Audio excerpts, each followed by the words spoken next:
दोस्त आइए।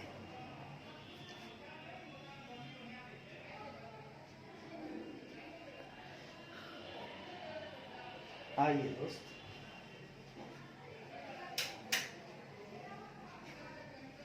आ जाइए। झूमते हुए आइए, गाते हुए आइए। थोड़ा और आगे बढ़ते हैं जी। कल हम लोग पढ़ लिए थे, क्या पढ़ लिए थे? कल हम लोगों ने सिक्योरिटी प्रीमियम अकाउंट को कहां कहां यूज कर सकते हैं हम लोगों ने वो देख लिया था। आइए जी आइए, थोड़ा और आगे बढ़ते हैं। अब हम चलेंगे, कहां चलेंगे सर? आइए, अभी तो इसी में रहेंगे, इसी में आगे बढ़ेंगे।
कहता है जी, the auditor needs to verify.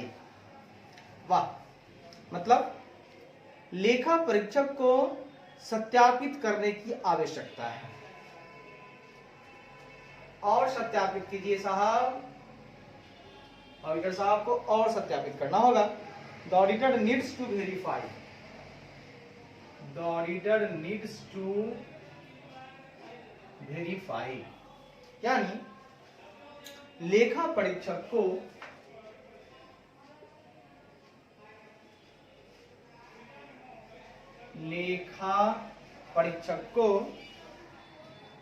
सत्यापित करने की आवश्यकता है। लेखा परीक्षक को सत्यापित करने की आवश्यकता है। क्या सत्यापित करेंगे साहब? पॉइंट नंबर 1 कहता है, whether the premium received on shares, क्या शेयरों पर प्राप्त प्रीमियम, क्या शेयरों पर प्राप्त प्रीमियम, क्या शेयरों पर प्राप्त प्रीमियम इफ एनी, यदि कोई हो, यदि कोई हो, has been transferred to a securities premium account, वाह, को प्रतिभूति प्रीमियम खाते, प्रतिभूति प्रीमियम खाते, प्रतिभूति प्रीमियम खाते में स्थानांतरित कर दिया गया है। खाते में स्थानांतरित कर दिया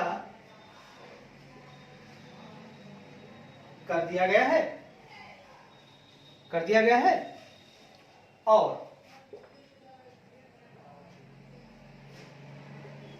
देखिए ऑडिटर साहब, आपके लिए एक छोटा सा काम और हम ले आए, इसको भी आप जरा सा वेरीफाई कर दीजिए। जब आप अपने क्लाइंट के पास गए ही हैं तो ये काम भी करते आइएगा। हाँ सर, कौन सा काम? तो आपको चेक करना होगा, ये भी वेरीफाई करना होगा कि शेयर पे जो उनको प्रीमियम रिसीव हुआ है, प्रीमियम प्राप्त हुआ है, क्या उन्होंने सिक्योरिटीज प्रीमियम अकाउंट में ट्रांसफर कर दिया है। आपको देखना होगा कि आपके जो क्लाइंट हैं, अगर उनको शेयर पे, जब उन्होंने शेयर को इशू किया, यदि प्रीमियम पे किया इशू, ज्यादा उनको पैसा आया है, तो उस पैसे को कहीं और नहीं लगाना है, उसको बड़ा हिसाब से खर्च करना है। और कहां करना है बता दिया हमने, उसको चुपचाप उस पैसे को आप डाल दीजिएगा, सिक्योरिटीज प्रीमियम अकाउंट में ट्रांसफर कर देना है उनको, क्लाइंट साहब को आपके। और बाद में उनका इस्तेमाल वो 5 जगहों पर कर सकते हैं, जैसे कि प्रीलिमिनरी एक्सपेंस को राइट ऑफ करने में, बोनस शेयर इश्यू करने में, अगर आपको रिडेम्पशन करते समय कम पे किए हैं तो उस डिस्काउंट को सेट ऑफ करने में, या अगर आप इश्यू कर रहे थे डिबेंचर या शेयर, उस समय अगर आपने डिस्काउंट पे इशू किया है, कम पैसा आया है, ठीक है, सॉरी, देते समय ज्यादा दिए प्रीमियम पे, लेकिन जब आया डिस्काउंट पे कम आया तो घाटा, देते समय ज्यादा दिए तो घाटा। इन सारे घाटों को आप सिक्योरिटी प्रीमियम अकाउंट से सेट ऑफ कर सकते हैं। तो ये सब कुछ बातें थी, तो इनको आपको जो है कि डाल देना है, ठीक है जी, ठीक है। दूसरा, whether the application of any amount out of the said securities premium account is only for the purposes mentioned above। बहुत बढ़िया बात बोला आपने। कहता है सर, क्या उक्त शेड सिक्योरिटी प्रीमियम अकाउंट, क्या उक्त प्रतिभूति प्रीमियम खाते, क्या उक्त प्रतिभूति प्रीमियम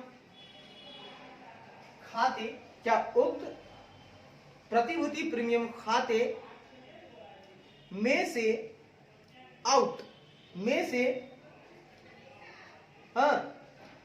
किसी भी राशि का, खाते में से किसी भी राशि का उपयोग, एप्लीकेशन, किसी भी राशि का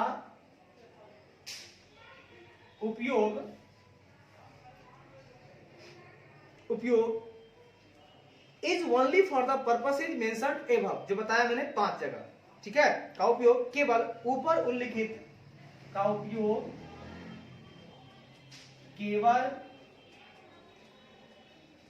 ऊपर उल्लिखित, केवल ऊपर एवं मेंशन्ड, ऊपर उल्लिखित पर्पसेस, उद्देश्यों, उल्लिखित फॉर पर्पसेस, उद्देश्यों के लिए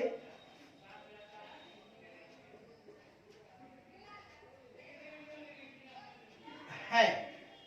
वाह भैया वाह, किसके लिए है? सिर्फ उन्हीं पर्पसों के लिए, जो मैंने 5 पर्पस बताए ना भैया, उसी पर्पसों के लिए है। तो मैंने कहा जी, जो शेड, उक्त जो आपका सिक्योरिटी प्रीमियम अकाउंट है, उनमें से किसी भी राशि, एनी अमाउंट का एप्लीकेशन का उपयोग ओनली, केवल जो ऊपर में मेंशन्ड एबव, ऊपर जो उल्लिखित है पर्पस, बस उसी पर्पस में आप इसका इस्तेमाल कर सकते हैं, कहीं और इस पैसे को आप खर्च नहीं कर सकते हैं मेरे प्यारे क्लाइंट साहब। और मैं एक ऑडिटर हूं, मैं वेरीफाई करूंगा, मेरा दायित्व है वेरीफाई करना कि आपने उन्हीं जगहों पे खर्च किया है कि नहीं, और पैसे को जो प्रीमियम पे जो शेयर इशू किया था उनको डाला है कि नहीं सिक्योरिटी प्रीमियम अकाउंट में। दोनों चीज मैं वेरीफाई कर लूंगा भैया, बढ़िया है। अब बात करेंगे जी थोड़ा सा और आगे बढ़ के, अगर शेयर इश्यू हुआ है डिस्काउंट पे, अब क्या होगा? प्रीमियम पे हुआ तो बहुत मजा लिए, अब डिस्काउंट पे हो रहा है तो क्या करना होगा? आइए उसकी भी चर्चा कर लेते हैं, उसकी भी चर्चा कर लेते हैं। आइए जी आइए, कहता है जी share issued at a discount, share issued at a discount मतलब छूट पर जारी किए गए शेयर, छूट पर जारी किए गए शेयर। बढ़िया है जी, बढ़िया है। यहां हम चेक करेंगे क्या, सुनिए, कहता है जी according to section 53 of the companies act 2013, company अधिनियम 2013 की कंपनी अधिनियम 2013 की धारा 53, धारा 53 के अनुसार, धारा 53 के अनुसार, हाँ, जब आप डिस्काउंट पे शेयर इश्यू करोगे तो आप पे लग जाएगा धारा 53, किसका, कंपनी अधिनियम 2013 की धारा 53 के अनुसार, 53 के अनुसार a company shall not issue share at a discount. वाह वाह वाह, क्या बात करी सर, ये कहना चाहता है ना, वो इश्यू नहीं कर सकता है डिस्काउंट पे, लेकिन एक बात है, accept in the case of an issue of sweat equity shares given under section 54 of the companies act 2013। लेकिन एक काम आप कर सकते हो, सिर्फ स्वेट इक्विटी शेयर को आप डिस्काउंट पे इशू कर सकते हो। तो लिख रहा है अनुसार, ठीक है ना, 53 के अनुसार कंपनी अधिनियम 2013 की, कंपनी अधिनियम 2013 की धारा 54, धारा 54 के तहत, धारा 54 के तहत, के तहत गिवन, के तहत दिए गए, के तहत दिए गए, गिवन दिए गए स्वेट इक्विटी शेयर, दिए गए sweat equity shares, shares, shares issue, issue of sweat equity share, sweat equity share के जारी करने को, स्वेट इक्विटी शेयर को, स्वेट इक्विटी शेयर के जारी करने को, के जारी करने को छोड़कर, यानी एक्सेप्ट, ये बीच में आ गया, इनको छोड़कर कोई कंपनी, छोड़कर कोई कंपनी, कोई कंपनी, ठीक है, कोई company shall not issue share at discount, कोई कंपनी छूट पर शेयर जारी नहीं करेगी, कोई कंपनी छूट पर शेयर जारी नहीं करेगी। बढ़िया है जी, बढ़िया है सर, आपने गजब का बात बोला, बिल्कुल सही बोला मैंने। देखिए भैया, वैसे तो हमारी कंपनी अधिनियम 2013 की धारा 53 कहती है कि साहब कोई भी कंपनी छूट पर शेयर जारी नहीं करेगी, उस पर एक रोक है, उसको, उस पर प्रोहिबिशन है कि आप ऐसा नहीं कर सकते, अगर आप ऐसा करोगे तो उल्लंघन माना जाएगा, तो करना नहीं है। बट एक ध्यान रखना, इनको छोड़कर, एक्सेप्ट, एक्सेप्ट क्या छोड़कर भैया, कंपनी अधिनियम 2013 की जो धारा 54 है उसके तहत अगर आपने किसी को स्वेट इक्विटी शेयर इश्यू किया है तो आप कर सकते हो डिस्काउंट पे, है ना, जारी करने को छोड़कर। आपने अगर कंपनी अधिनियम 2013 की धारा 54 के तहत दिए गए स्वेट इक्विटी शेयर के जारी करने को छोड़कर, वाह भैया हमने छोड़ दिया, मतलब वहां पे आप स्वेट इक्विटी शेयर को डिस्काउंट पे इशू कर सकते हो अगर आपने धारा 54 की तहत दिए हैं। बट 53 कहता है कि ऐसे आपकी अगर कोई भी कंपनी हो है ना, उसके अलावा स्वीट इक्विटी के अलावा कोई भी शेयर आप छूट पर जारी नहीं करेंगे। सर बढ़िया है, बहुत अच्छी बात बोल रहे हैं सर। आगे कहता है जी, any share issued by a company at a discount price shall be void void void. वाह, कहता है सर, सर क्या कहता है ये? कहता है सर कोई भी शेयर, ठीक है ना, आइए देखते हैं, कंपनी द्वारा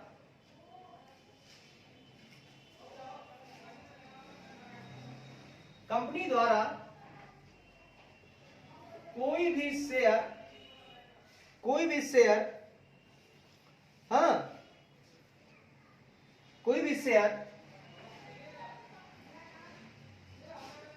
डिस्काउंट प्राइस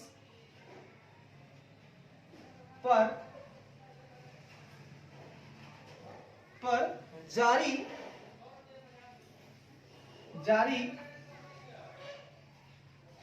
किया जाएगा तो वह वॉइड होगा।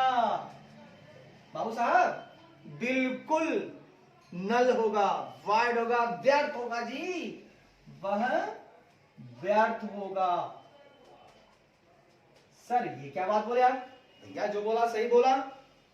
मैंने ये कहा कि यदि कोई कंपनी शेयर को डिस्काउंट प्राइस पे अगर जारी करती है तो भैया उसको हम वाइड बोलेंगे। मैं बोलूंगा भैया आपने गलत किया है, आपकी शेयर को इशू माना ही नहीं जाएगा यदि आपने डिस्काउंट पे इशू किया है, ठीक है, वह वाइड माना जाएगा। बिल्कुल सही बात है, बढ़िया है सर। आगे कहता है जी, where any company fails to comply with the provision of this section, कहता है जहां कोई भी कंपनी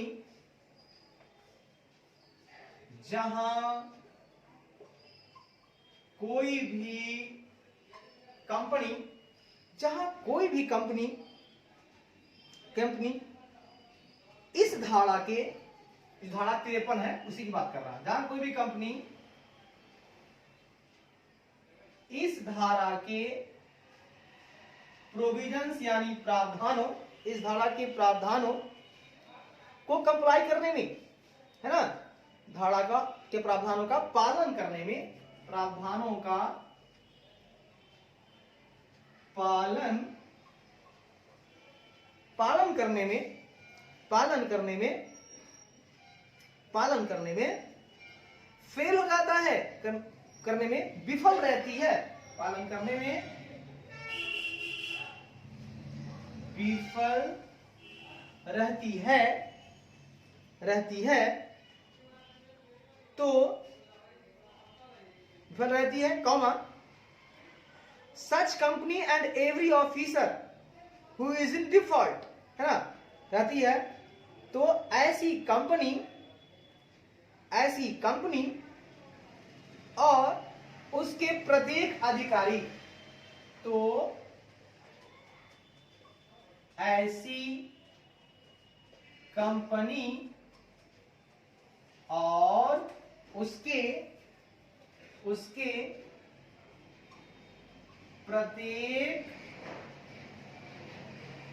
प्रत्येक अधिकारी हु इज इन डिफॉल्ट, जो डिफॉल्ट में है, जो चूक में है, डिफॉल्ट में है, shall be liable to a penalty. वाह वाह वाह वाह वाह, डिफॉल्ट में है वे दंड के लिए उत्तरदायी होंगे, shall be liable to penalty, हाँ, है वे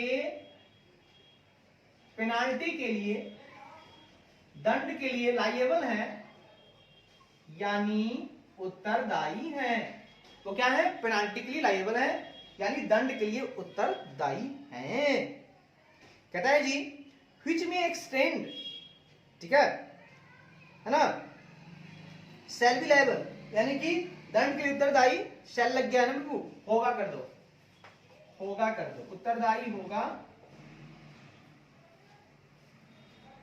या होंगे कर दीजिए, बहुत सारे हैं तो उत्तरदायी होंगे, उत्तरदायी होंगे। हाँ,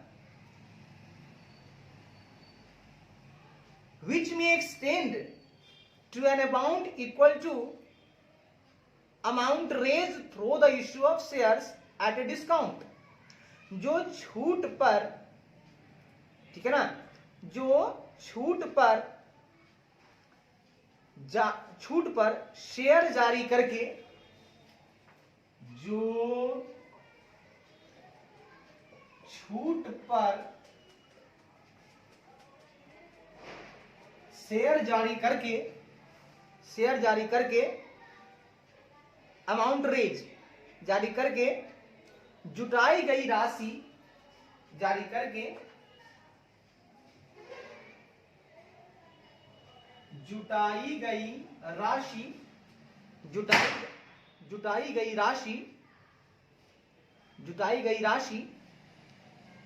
इक्वल टू, जुटाई गई राशि के बराबर, जुटाई गई राशि के बराबर या 5 लाख रुपीस या 5 लाख रुपए, या 5 लाख रुपए तक बढ़ सकता है ना, ठीक है ना, तक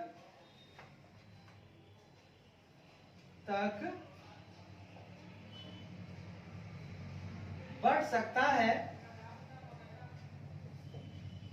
जो दोनों में कम हो, ठीक है, जो दोनों में कम हो, ठीक है। और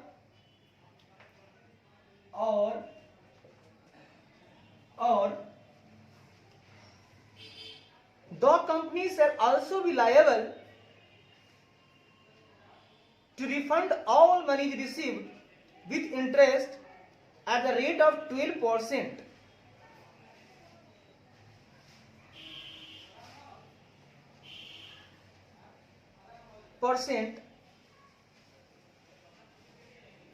per annum from the date of issue of such shares to the persons to whom such shares have been issued।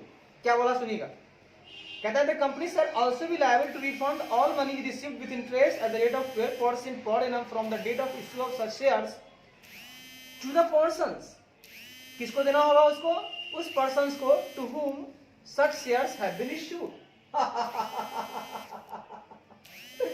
कहता है जी कंपनी उन व्यक्तियों को, और कंपनी उन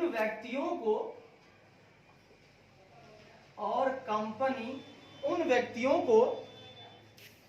को जिन्हें ऐसे share, to whom such shares, the person, company है ना, द कंपनी ऐसे व्यक्तियों को, हुम जिन्हें, सच शेयर्स जिन्हें, उन व्यक्तियों को जिन्हें ऐसे शेयर जारी किए हैं, जिन्हें ऐसे शेयर जारी किए हैं, और कंपनी उन व्यक्तियों को जिन्हें ऐसे शेयर जारी किए हैं, ठीक है ना, किए हैं, जारी किए हैं, ऐसे शेयरों की जारी होने की, ऐसे शेयरों के जारी होने की, ऐसे शेयरों के जारी होने की तारीख से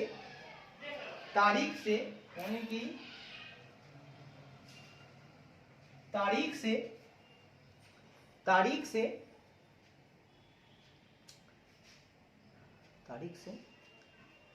12% प्रति वर्ष की दर से 12% पर एनम प्रति वर्ष की दर से 12% प्रति वर्ष की दर से विथ इंटरेस्ट से ब्याज के साथ दर से ब्याज के साथ मनी रिसीव ब्याज के साथ प्राप्त सभी धन ब्याज के साथ प्राप्त सभी धन लायबल टू रिफंड धन वापस करने है ना, वापस करने के लिए भी उत्तरदायी होगी। सभी धन वापस करने के लिए भी उत्तरदायी होगी। वाह भैया वाह, बात तो फतेह की बोला है आपने भैया। बात जहां बड़ी बड़ी होंगी छोटी बातें तो होंगी नहीं। आइए सर तो आप समझाइए ना, लीजिए समझाते हैं। हमने क्या बोला आपको कि भैया कंपनी जो है ना डिस्काउंट पे शेयर इश्यू नहीं कर सकती है, अगर करती है तो वॉइड होगा। ये तो बात समझ आ गई। बट सुनिएगा, गलतियां तो किसी से हो सकती है ना जी, बिल्कुल बिल्कुल। तो कहता है जहां कोई भी कंपनी इस धारा के प्रावधानों का पालन करने में विफल रहती है, यानी नियम कह रहा है नहीं करना है, उसने कर डाला यानी कि वो फेल हो गया, उसके प्रोविजन को कंप्लाई नहीं कर पाया।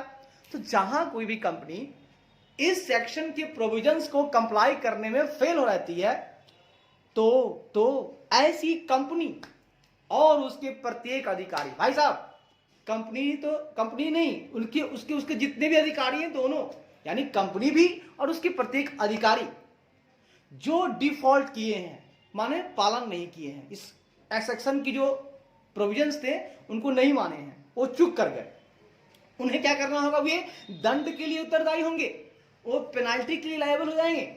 ठीक है, अच्छी बात है। पेनाल्टी क्या होगी वो सुन लीजिए। कहता है जो छूट पर शेयर जारी करके, आपने छूट पर शेयर जारी किया, इशू किया डिस्काउंट पे, तो जारी किया तो आपने अमाउंट कलेक्ट किया, रेज किया, तो जो अमाउंट आपने रेज किया है उसके बराबर, जितना रेज किया उसके बराबर या 5 लाख रुपए बढ़ के 5 लाख तक, जो दोनों में कम है, बाबू साहब जितना आपने रेज किया अमाउंट डिस्काउंट पे शेयर जारी करके वो अमाउंट और 5 लाख रुपया, जो दोनों में कम हो वो पेनाल्टी आपको लगेगी। ये फिक्स हो गया। हाँ सर, यानी कि जो कमाए वो गवाना होगा आपको।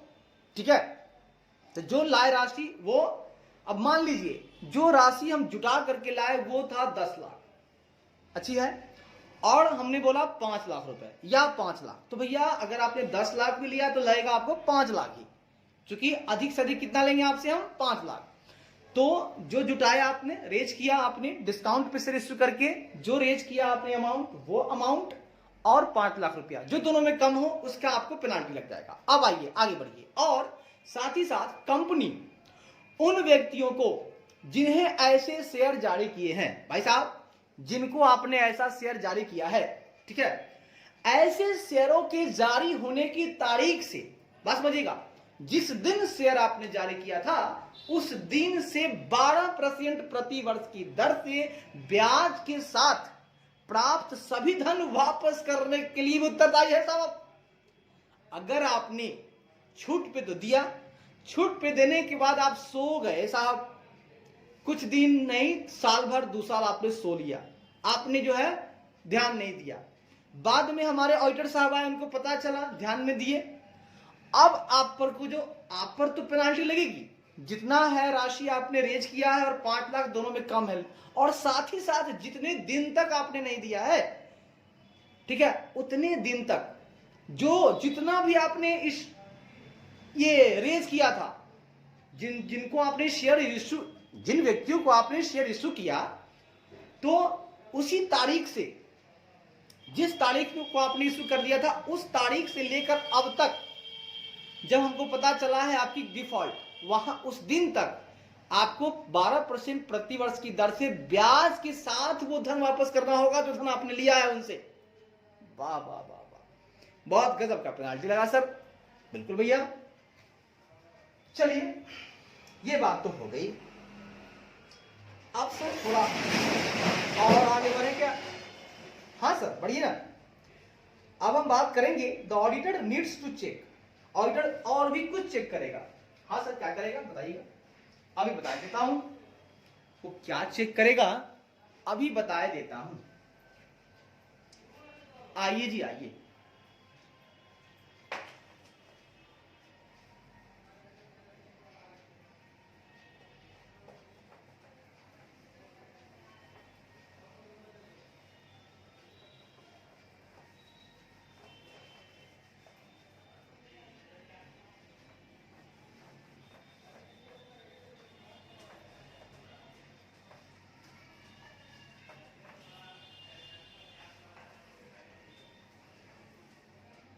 आइए जी आइए।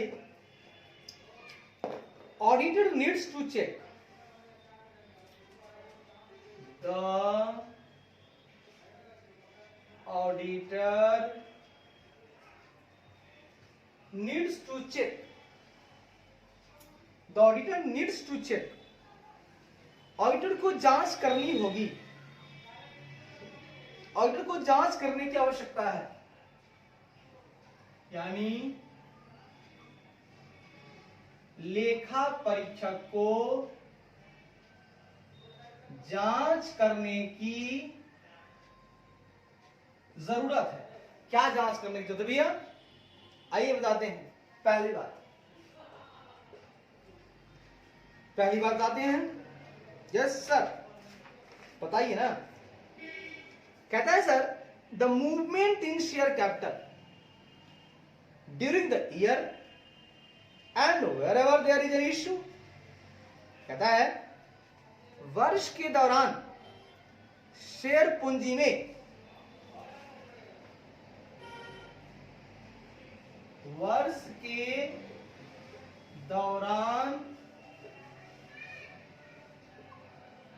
शेयर पूंजी में उतार चढ़ाव, मूवमेंट का मतलब क्या? मूव करेगा, मूवमेंट कर रहा है साहब। दोनों बात हो सकती है, या तो बढ़ सकता है या तो घट सकता है।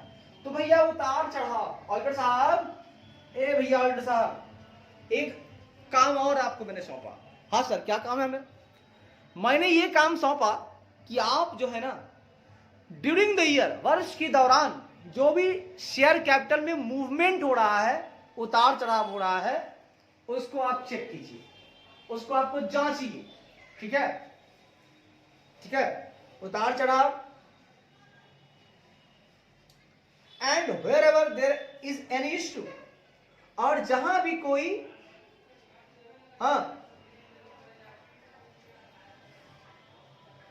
उतार चढ़ाव और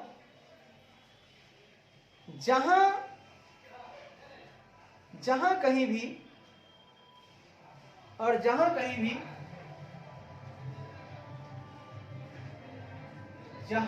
भी कोई शेयर इश्यू हुई है तो इनकी जांच करें। ऑडिटर साहब आप जरा सा जांच कर लीजिएगा जाके अपने क्लाइंट का कि share capital during the year क्या उसमें कुछ मूवमेंट हुआ है या कोई शेयर इश्यू हुआ है क्या, जरा सा जांच लीजिएगा आप। ठीक है सर जांच लेंगे, आप जैसा कहें। आगे कहता है जी he should verify that the company has not issued any of its share at a discount by reading the minutes of meeting of its directors and shareholders, authorizing issue of share capital and the issue price। कहता है जी he should यानी उसे, ही का मतलब उसे, order साहब को कर रहा हूं मैं, उसे शेयर पूंजी जारी करने, उसे शेयर पूंजी जारी करने, उसे शेयर पूंजी जारी करने और इश्यू प्राइस और निर्गम मूल्य, और उसे शेयर पूंजी जारी करने और निर्गम मूल्य को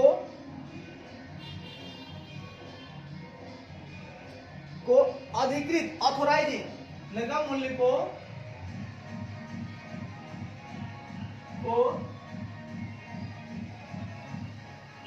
अधिकृत करने वाले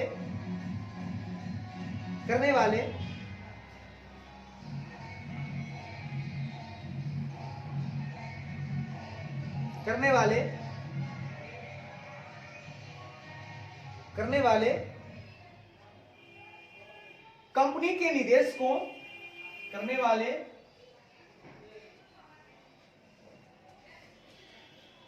कंपनी के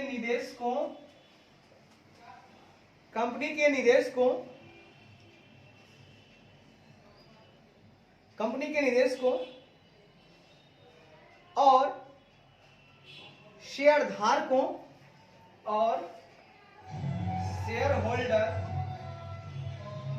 शेयरधारकों की बैठक, मीटिंग की बैठक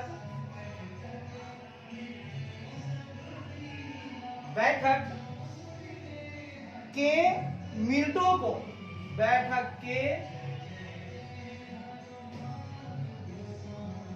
के मिनटों को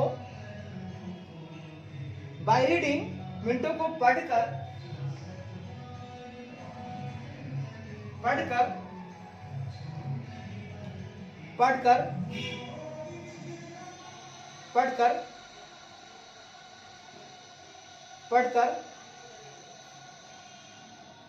यह सत्यापित करना चाहिए कि,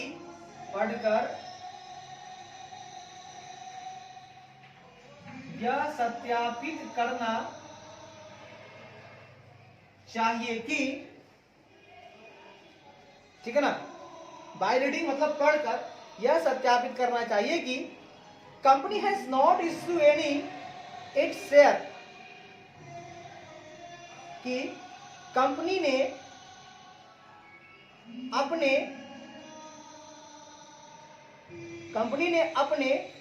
किसी भी शेयर को, कि कंपनी ने अपने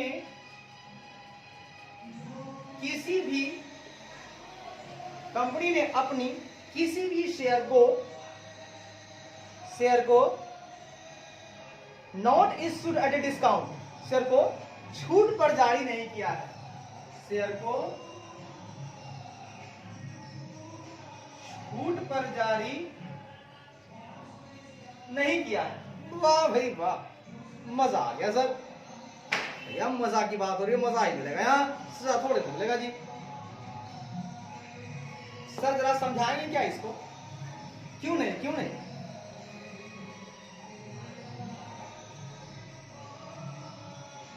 बिल्कुल समझाएंगे जी, और पूरा समझाएंगे। साहब मैंने ये कहा कि मेरे प्यारे ऑडिटर साहब, आपको एक और काम करना है। क्या करना है सर?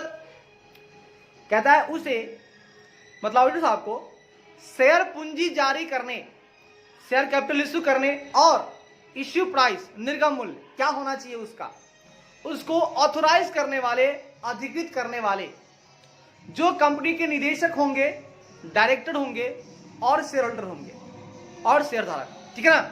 मतलब शेयर पूंजी जारी करने, शेयर कैपिटल इश्यू करने और इश्यू प्राइस को अधिकृत करना, ठीक है, जारी करना, क्या प्राइस होगा उसको ऑथोराइज करना, उसके लिए कंपनी के निदेशक और शेयरधारक की बैठक हुई होगी साहब, तो उनकी मीटिंग के जो मिनट है ना उनको आप पढ़ लो। उनको पढ़कर आप ये वेरीफाई करना चाहिए, आपको यह सत्यापित करना चाहिए कि कंपनी ने अपने किसी भी शेयर को छूट पर जारी नहीं किया है साहब, क्योंकि छूट पर जारी करना नहीं है। तो आप मिनट को पढ़ लो और ये सत्यापित कर दो, ठीक है। और बोलो कि सर हमने पढ़ा है मिनट्स और मैंने जो कहूंगा सच कहूंगा, सच के सिवा कुछ नहीं कहूंगा। मैं कह रहा हूं कि कंपनी ने किसी भी अपने शेयर को डिस्काउंट पे इशू नहीं किया है, नहीं किया है, नहीं किया है। आइए जी आइए,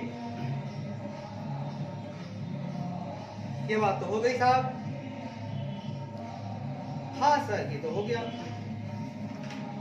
आइए थोड़ा और आगे बढ़ते हैं।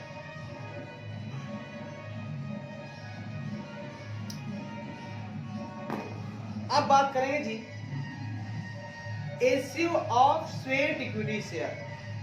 हमने बोला था ना धारा 54 के हिसाब से आप स्वेट इक्विटी शेयर को डिस्काउंट पे इशू कर सकते हो। हाँ सर आपने बताया था। आइए उसकी चर्चा करते हैं। आइए प्यार मोहब्बत से।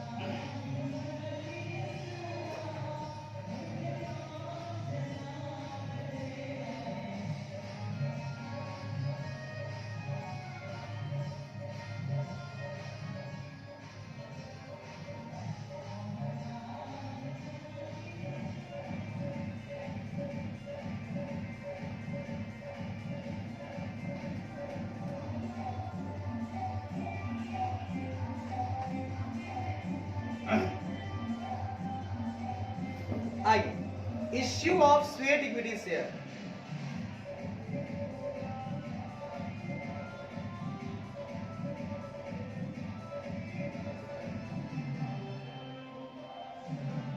Issue of sweat equity share, sweat equity share जारी करना, sweat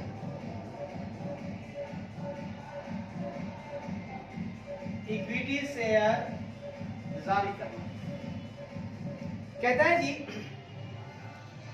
according to section 54 of the companies act, company अधिनियम 2013,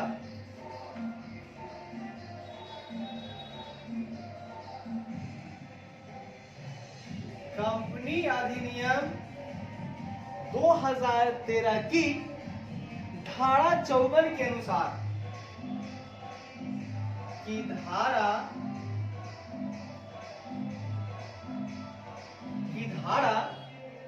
54 के अनुसार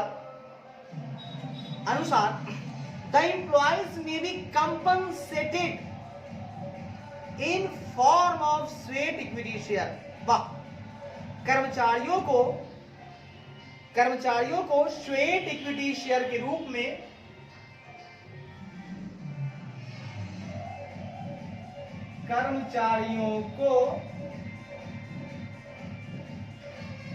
स्वेट इक्विटी शेयर्स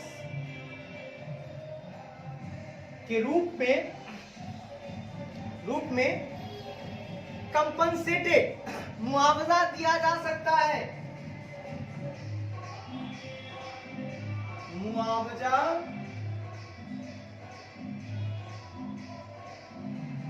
दिया जा सकता है। भाई साहब क्या बोला आपने?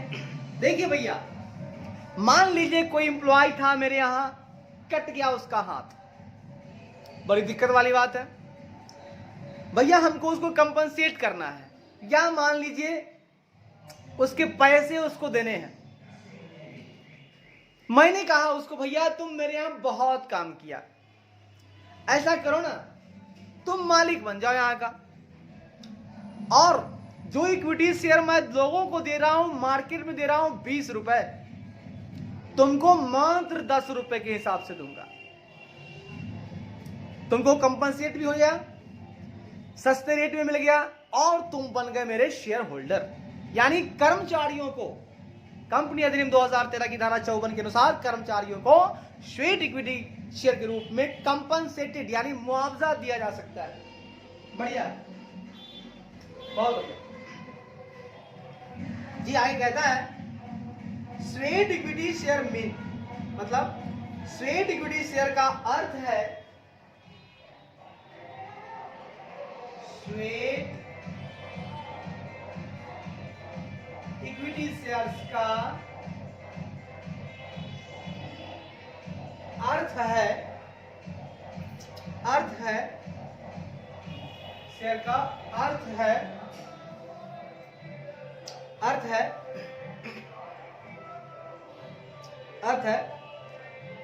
Equity share issued by the company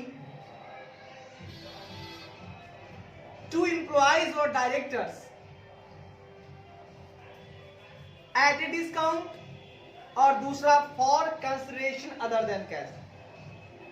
अर्थ है कंपनी द्वारा कर्मचारियों का अर्थ है कंपनी द्वारा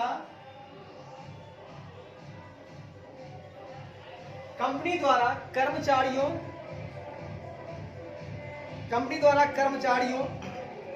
या निदेशकों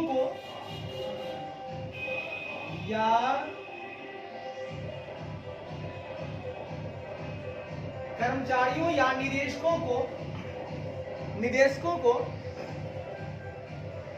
पहला छूट पर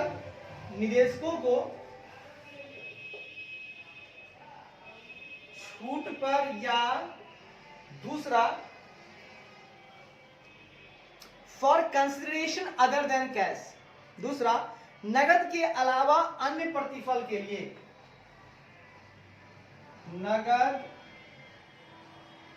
के अलावा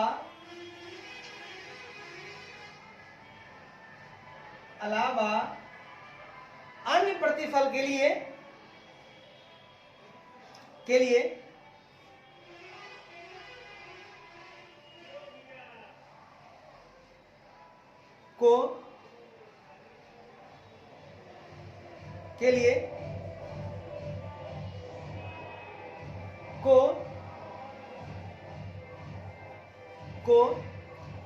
इक्विटी शेयर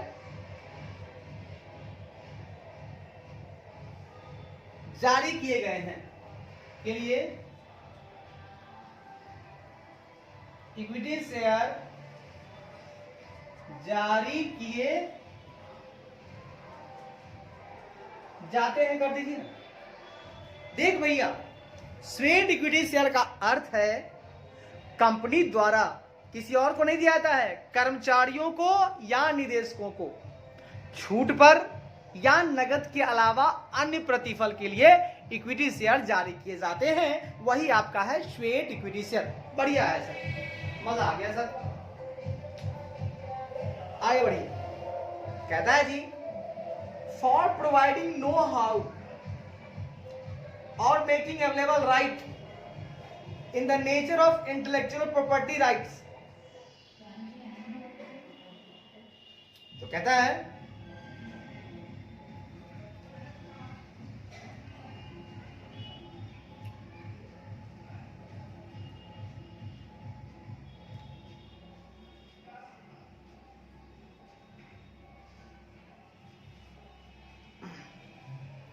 अब आइए नगद के अलावा अन्य प्रतिफल का अर्थ, इसका अर्थ हम बताएंगे। इसका अर्थ क्या होगा? इसका अर्थ होगा जी नो हाउ, मतलब कुछ ऐसी बातें वो बता रहा है जो एक विशेष बातें हैं, फलाना काम कैसे होगा वो जानता है, वो कर रहा है, वो कुछ नया चीज किया है, नो हाउ। तो नो हाउ प्रदान करने के लिए, नो हाउ आपको वो दिया, आप उसको शेयर दे दीजिए, कॉमा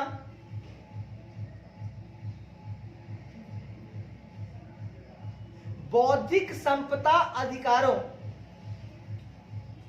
बौद्धिक संपदा इंटेलेक्चुअल प्रॉपर्टी, बौद्धिक संपदा अधिकारों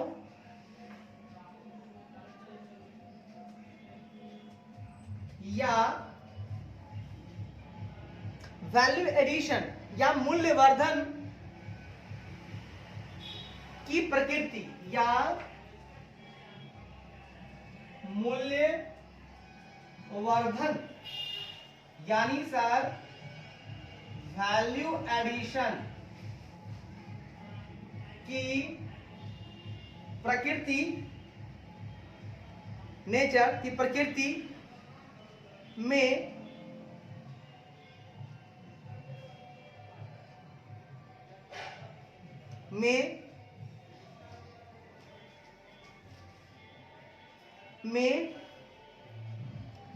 जानकारी प्रदान करने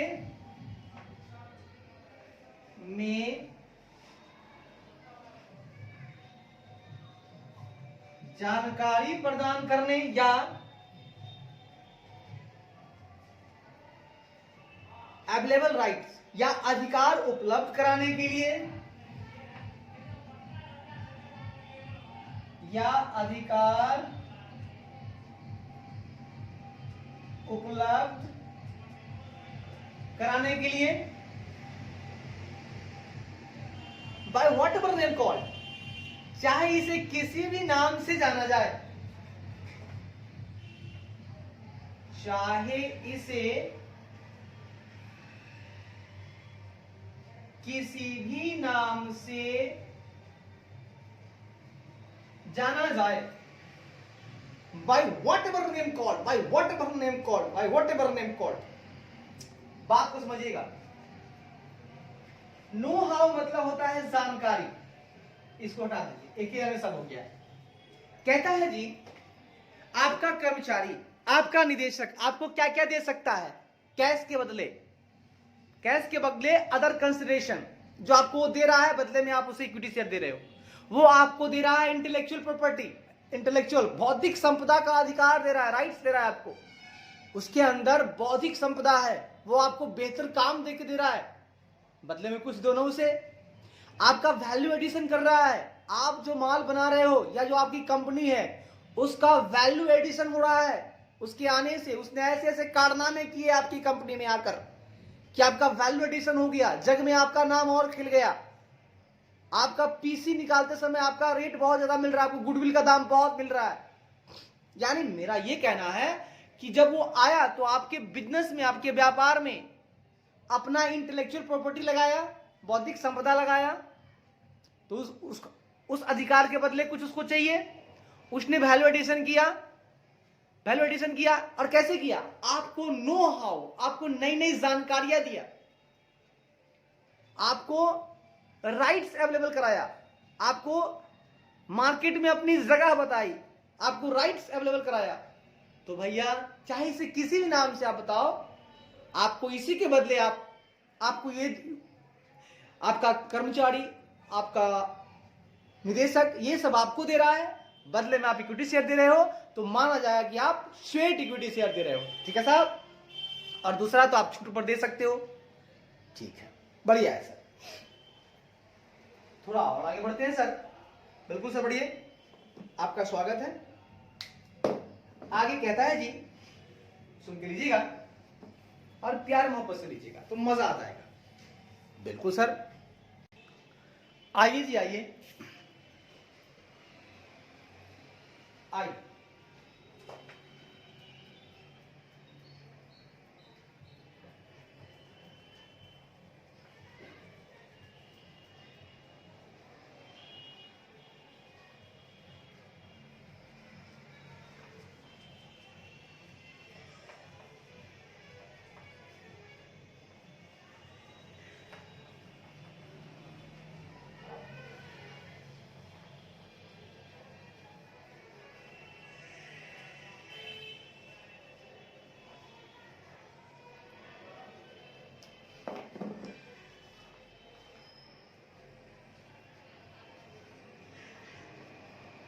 आइए सर, आगे कहता है जी, the auditor needs to verify that,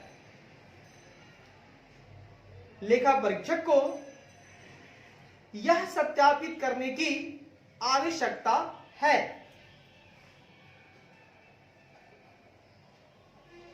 लेखा परीक्षक को यह सत्यापित करने की नीड्स है, करने की आवश्यकता है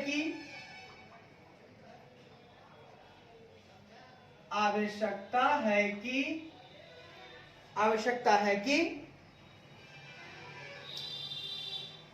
the sweat equity share issued by the company, कि कंपनी द्वारा जारी किए गए स्वेट इक्विटी शेयर की, कंपनी द्वारा जारी किए गए स्वेट इक्विटी शेयर्स, जारी किए गए sweat equity shares are of a class of shares already issued, share पहले से जारी किए गए शेयर्स, पहले से जारी किए गए, पहले से जारी किए गए, पहले से जारी किए गए शेयरों की, हाँ, क्लास ऑफ शेयर्स, शेयरों की एक श्रेणी, शेयरों की एक श्रेणी के हैं, किए गए शेयरों की एक श्रेणी के हैं, ठीक है, are of a class of shares, शेयरों की एक श्रेणी के हैं, and following conditions have been complied with, और निम्नलिखित शर्तों का अनुपालन किया गया है, और निम्नलिखित शर्तों का अनुपालन, और निम्नलिखित शर्तों का अनुपालन किया गया है, पालन किया गया है धारा 54 के अनुसार, धारा 54 के अनुसार। बात को समझिएगा, दो नियम है, बताऊंगा, पहले सुनिए। भाई साहब, मैं ये कहना चाह रहा था कि लेखा परीक्षक को यह सत्यापित करने की आवश्यकता है कि कंपनी द्वारा जारी किए गए स्वेट इक्विटी शेयर्स पहले से जारी किए गए शेयरों की एक श्रेणी के हैं, ठीक, जो ऑलरेडी इश्यू किया गया है, उसी श्रेणी का है, ये भी कोई अलग नहीं है, ये जैसा शेयर जारी होता है वही है ये। तो कंपनी द्वारा जारी किए गए जो स्वेट इक्विटी शेयर्स हैं वे पहले से जारी किए गए शेयरों की एक श्रेणी के हैं, और निम्नलिखित शर्तों का अनुपालन किया गया है, करते हैं, ठीक है। जो फॉलोइंग कंडीशन मैं दे रहा हूं वो कंडीशन को कंप्लाई कर रहे हैं, जो धारा 54 दे रहा है हमको, तो धारा 54 के अनुसार जो कंडीशन दिया गया उनको कंप्लाई कर रहे हैं, इसीलिए इनका नाम है स्वेट इक्विटी शेयर। और वैसे ये पहले से जारी किए गए, है ना, ऑलरेडी इशू शेयरों की एक श्रेणी है, क्लास ऑफ शेयर्स है, जो ऑलरेडी जारी है, ये अलग वाला नहीं है कुछ, ठीक है। सिर्फ उनमें जो शर्त लगा है, इन शर्तों का इन्होंने कंप्लाई किया है, अनुपालन किया है। सर शर्त क्या है, आइए। शर्त नंबर 1, पहली शर्त है जी, पहली, दूसरी, तीसरी, चौथी, पांचवी, 5 शर्तें हैं, बताऊंगा वन बाय वन। पहली शर्त, the issue is authorised by a special resolution passed by the company. कहता है जी यह इश्यू या यह निर्गम, बोल सकते हैं आप इश्यू, यह निर्गम कंपनी द्वारा पारित, कंपनी द्वारा पारित, कंपनी द्वारा पारित पास्ट स्पेशल रेजोल्यूशन, पारित एक विशेष प्रस्ताव द्वारा पारित एक विशेष प्रस्ताव द्वारा, है ना, इश्यूड, ऑथोराइज है, द्वारा अधिकृत है।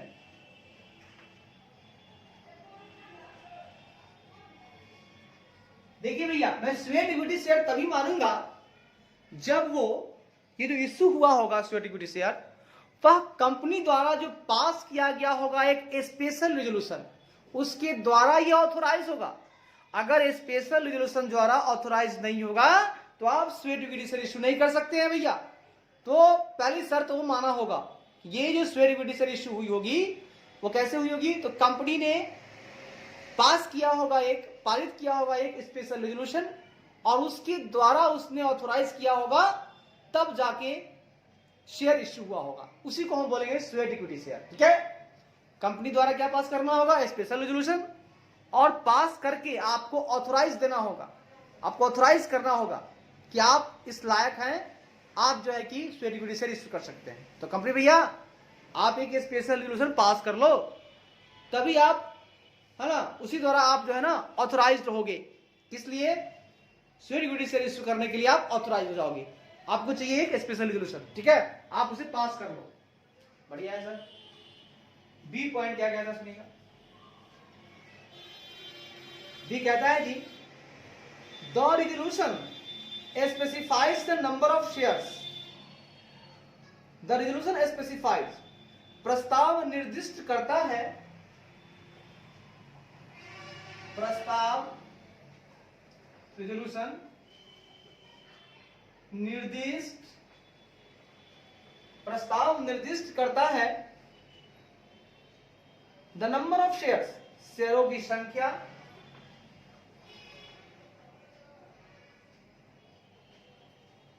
शेयरों की संख्या, comma, the current market price, वर्तमान बाजार मूल्य, वर्तमान बाजार मूल्य, कॉमा, कंसिडरेशन, प्रतिफल, प्रतिफल, इफ एनी, यदि कोई हो,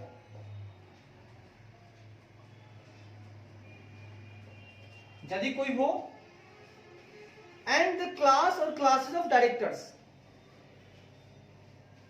एंड द क्लास और क्लासेस ऑफ डायरेक्टर्स और एम्प्लॉइज, और निदेशकों या कर्मचारियों, और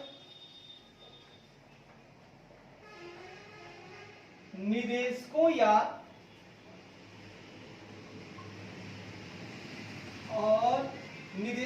कर्मचारियों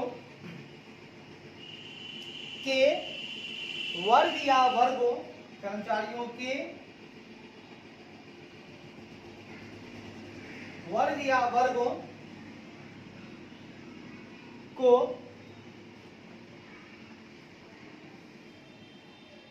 जिन्हें, to whom such equity shares are to be issued, जिन्हें ऐसे इक्विटी शेयर जारी किए, to be issued, whom such equity shares are to be issued, जिन्हें ऐसे इक्विटी शेयर जारी किए जाने हैं, जिन्हें ऐसे इक्विटी शेयर्स जारी किए जाने हैं, टू बी इश्यू। सुनिए भैया, ये जो रेजोल्यूशन जो होगा ना भैया, जो पास करना होगा आपको, उसमें बहुत चीज स्पेसिफाई होगा। इस रेजोल्यूशन में बताया जाएगा कि भैया नंबर ऑफ शेयर्स कितने हैं जिनको स्वेट इक्विटी शेयर के रूप में इश्यू करना है, उनका करंट मार्केट प्राइस क्या है, वर्तमान बाजार मूल्य क्या है, ये भी वहां लिखा हुआ होगा। साथ ही साथ कोई कंसिडरेशन अगर आपको मिल रहा है, वो भी अगर कोई होगा वो भी वहां बताया जाएगा। आप किस लिए दे रहे हो, आपको नो हाउ दे रहा है या कैश दे रहा है, कुछ कैश भी दे सकता है, तो आप डिस्काउंट पे दोगे, ठीक है ना, आप डिस्काउंट पे दे रहे हो, तो साहब सब कुछ वहां लिखा होगा। साथ ही साथ डायरेक्टर का नाम, उस कर्मचारी का वर्ग या वर्गों को, है ना, और निदेशकों या कर्मचारियों के वर्गों या वर्गों को, उनका भी नाम होगा, जिन्हें ऐसे इक्विटी शेयर जारी किए जाने हैं। ये सब कुछ वहां स्पेसिफाई होगा रेजोल्यूशन में भैया, जिनका नाम होगा निदेशक का, कर्मचारी का, भैया उन्हीं को मिलेगा इक्विटी शेयर। तो वहां शेयर की संख्या, वर्तमान बाजार मूल्य, कोई प्रतिफल है तो निदेशक का नाम है, कर्मचारी का नाम है, जिनको इक्विटी शेयर जारी किए जाने हैं, सब वहां प्रस्ताव में होगा। बढ़िया है सर, बहुत बढ़िया है। सी कहता है जी ओमिटेड, मतलब छोड़े गए हैं। भैया याद रखिएगा, इसका एक रूल है, आपको छोड़ना होगा, यानी कम पैसे में काम करना होगा भैया।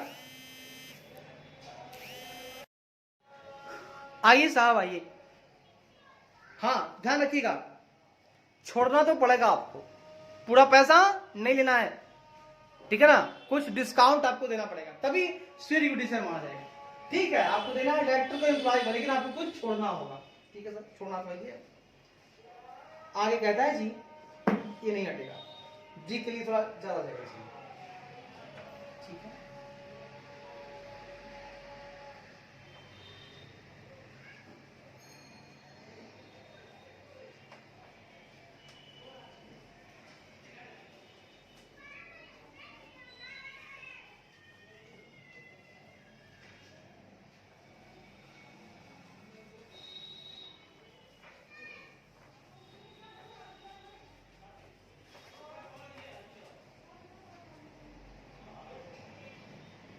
आइए साहब डी पॉइंट देखते हैं। डी क्या कहता है सर? सर जो भी कहेगा अच्छा कहेगा सर, ठीक है भाई, जैसी आपकी इच्छा। डी कहता है जी where the equity share of the company, जहां कंपनी के इक्विटी शेयर, जहां कंपनी के equity shares are listed on a recognised stock exchange, share किसी मान्यता प्राप्त स्टॉक एक्सचेंज में, शेयर किसी मान्यता प्राप्त स्टॉक एक्सचेंज में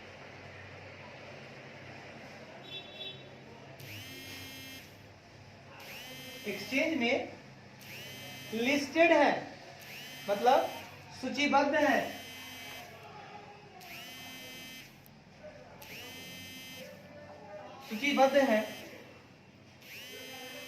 The swayed equity shares are issued in accordance with the regulation made by the Security and Exchange Board in this behalf.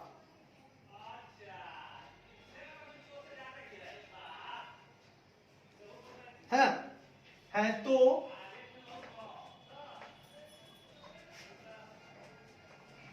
swayed equity shares,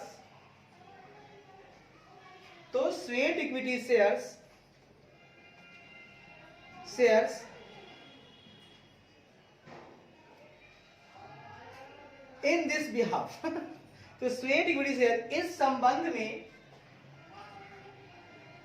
तो swayed equity share इस संबंध में, swayed equity share इस संबंध में प्रतिभूतियों और विनिमय बोर्ड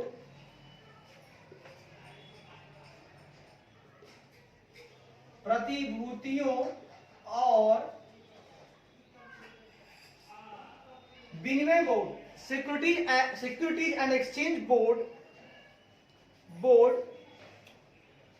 द्वारा बनाए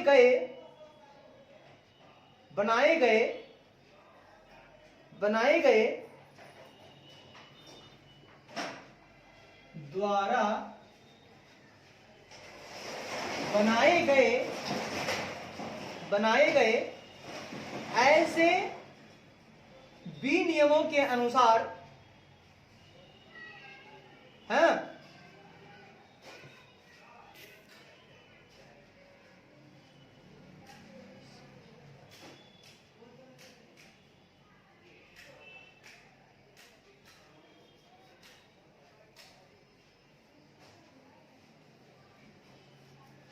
ठीक है, बनाए गए ऐसे बी नियमों के अनुसार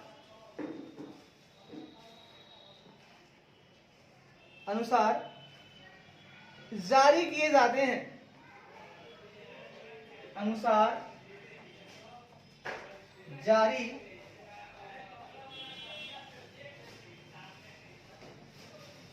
किए जाते हैं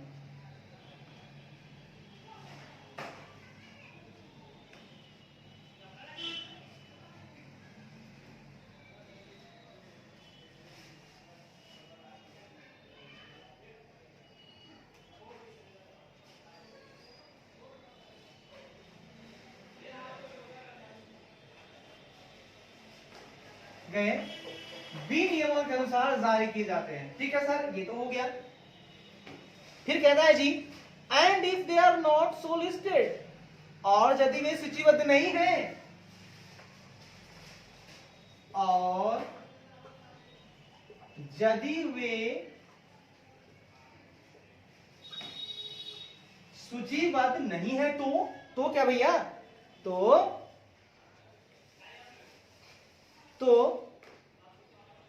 स्वेट इक्विटी शेयर,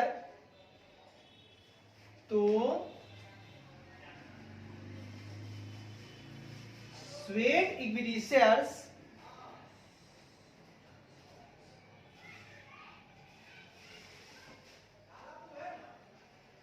ऐसे नियमों के अनुसार, सिक्योरिटी शेयर्स ऐसे नियमों के अनुसार एज में भी प्रिस्क्राइब, जो निर्धारित किए जा सकते हैं, जो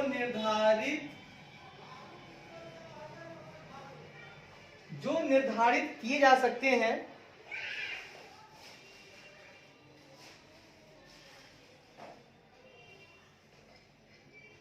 द्वारा जारी किए जाते हैं, द्वारा जारी किए जाते हैं। अब सुनो भैया, सुनो, बात को सुनो। मैंने बोला जी, क्या बोला वो सुनो आप जी। मैंने बोला ये बात कि आपकी अगर सिक्योरिटी एक्सचेंज बोर्ड है, रिकॉग्नाइज्ड स्टॉक एक्सचेंज में यदि कंपनी की इक्विटी शेयर लिस्टेड है भैया, सूचीबद्ध है, तब तो स्वेट इक्विटी शेयर जब इश्यू करनी होगी तो इस संबंध में इनके बिहाफ में, है ना, आपको सिक्योरिटीज एंड रेगुलेशन बोर्ड द्वारा जो भी बनाए गए नियम हैं, विनियम हैं, उनके अनुसार आपको जारी करना होगा। क्योंकि लिस्टेड वहां है तो उस बोर्ड ने जो भी रेगुलेशन बनाया है उसके हिसाब से आपको स्वेट इक्विटी शेयर आपको इश्यू करना है। बट अगर लिस्टेड नहीं है तो, अगर लिस्टेड नहीं है तो आपके लिए तो है, ये है कंपनीज एक्ट 2013 का रूल 54, है ना, जो आपका सेक्शन 54, सॉरी, जो आपका सेक्शन 54 है, उसके हिसाब से जो नियम बना होगा उसी नियम से आप जो है कि इश्यू कर सकते हैं। लिस्टेड है तो बात मानिएगा सिक्योरिटीज एंड एक्सचेंज बोर्ड, ठीक है, सिक्योरिटीज एंड एक्सचेंज बोर्ड की बात मानिएगा। नहीं है तो स्वेट इक्विटी शेयर को आप कंपनीज एक्ट 2013 के सेक्शन 54 के हिसाब से मानिएगा और आप जारी कीजिएगा। ठीक है, बढ़िया है सर। आगे कहता है सर पॉइंट नंबर ई, कहता है sir the rights, limitations, restrictions and provisions as applicable to equity share. वाह, कहता है सर इक्विटी शेयर पर लागू होने वाले, ओहो, अच्छा है, अच्छा है, अच्छा है, अच्छी बात है। आइए सर, आइए। ई पॉइंट क्या कहता है जी? कहता है सर, इक्विटी शेयर पर लागू होने वाले इक्विटी शेयर्स पर लागू होने वाले इक्विटी शेयर्स पर लागू होने वाले राइट्स, अधिकार, कॉमा, लिमिटेशंस, सीमाएं, कॉमा, रिस्ट्रिक्शंस, प्रतिबंध,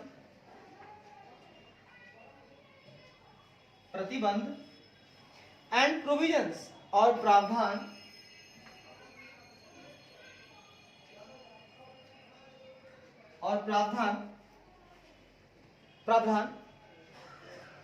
shall be applicable to the state equity share under this section। वाह!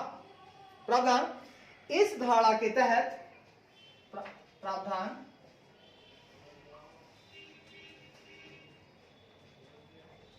इस धारा के तहत जारी किए गए स्टेट इक्विटी शेयर, धारा के तहत जारी किए गए state equity shares shall be applicable, पर लागू होंगे, शेयर पर लागू होंगे, और and the holders of such shares, और ऐसे शेयरों के धारकों को, और ऐसे शेयरों के धारकों को,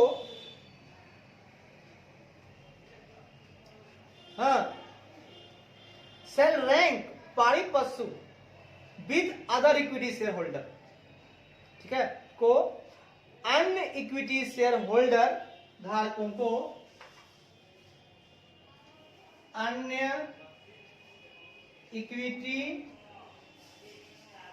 इक्विटी शेयर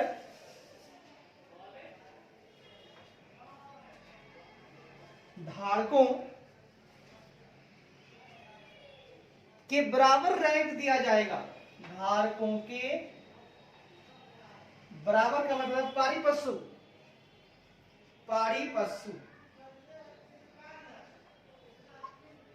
पशु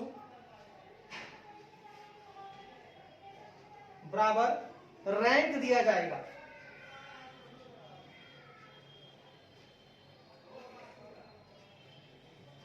ये क्या बात हुई सर? सुनिए, मैंने कहा जी, सुन के लीजिएगा, मैंने कहा जी इक्विटी शेयर पर लागू होने वाले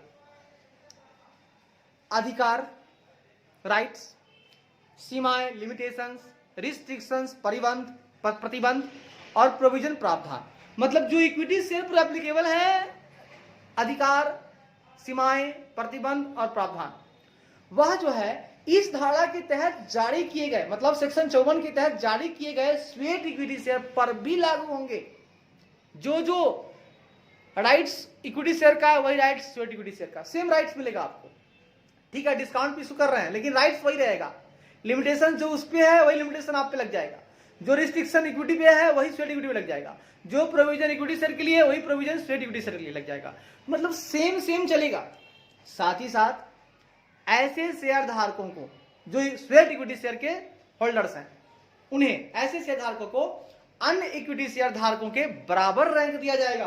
कोई कम नहीं है, ऐसा नहीं है कि कम पे आपको कर रहे हैं तो आपका छोटा है, आप छोटे हो गए, आपको कम डिविडेंड मिलेगा, कम सब कुछ मिलेगा, नहीं, बराबर अधिकार आपको मिलेगा। पारी पशु बिल्कुल बराबर मिलेगा, जो देंगे बराबर देंगे, बाद में आपको नहीं देंगे। ऐसा नहीं कि इक्विटी शेयर वाले को पहले देंगे, स्वेट इक्विटी शेयर वाले को बाद में देंगे कोई चीज, नहीं, दोनों का अधिकार बराबर है, बराबर रैंक देंगे, पारी पशु रैंक देंगे। ठीक है सर, बढ़िया। थोड़ा सा और आगे बढ़ते हैं सर, और हम देख लेते हैं।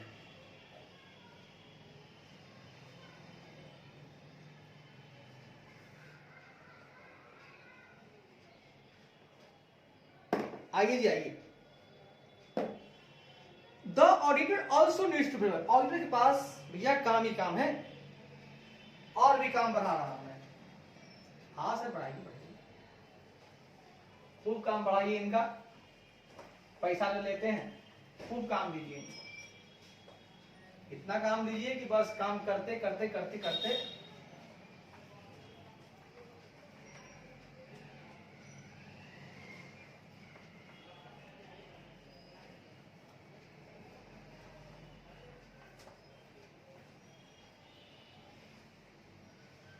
आइए जी आइए। The auditor also needs to verify, the auditor also needs to verify, लेखा परीक्षक को यह भी सत्यापित करना होगा, लेखा परीक्षक को यह भी सत्यापित करना होगा। भैया क्या करना है सर, सुनिए। पहला काम क्या है सर, पहला काम इनका सुनिए ना, प्यार से सुनिए, बड़ा मजा आएगा इसमें, मजा ही मजा है। मजा मजा मजा मजा ले, मजा मजा मजा मजा ले, ले ले ले ले ले ले मजा ले, मजा मजा मजा मजा ले, ले ले ले ले। आराम से आराम से आराम से। कहता है जी, whether the phrase issue of shares was a rights issue or a preferential issue, क्या है?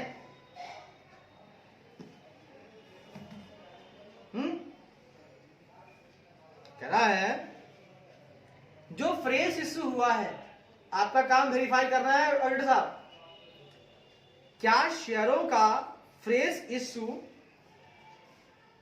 क्या शेयरों का